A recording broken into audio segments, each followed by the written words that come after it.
أعوذ بالله من الشيطان الرجيم.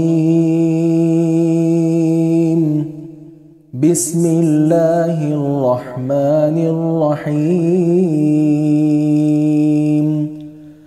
وإذ قال إبراهيم رب اجعل هذا البلد آمنا واجنبني وبني أن نعبد الأصنام رب إنهن أضللن كثيرا من الناس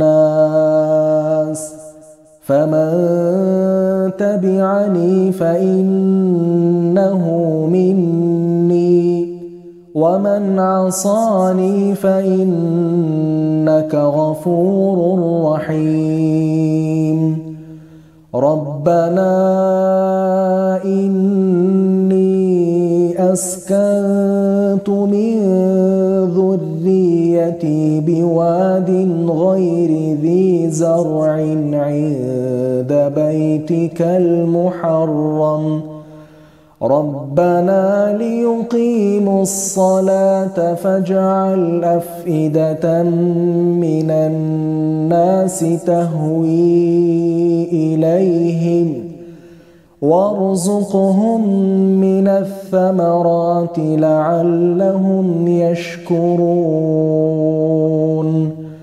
ربنا إنك تعلم ما نخفي وما نعلن وما يخفى على الله من شيء في الأرض ولا في السماء.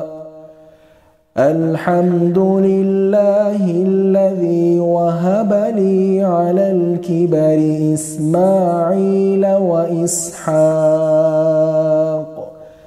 إن ربي لسميع الدعاء.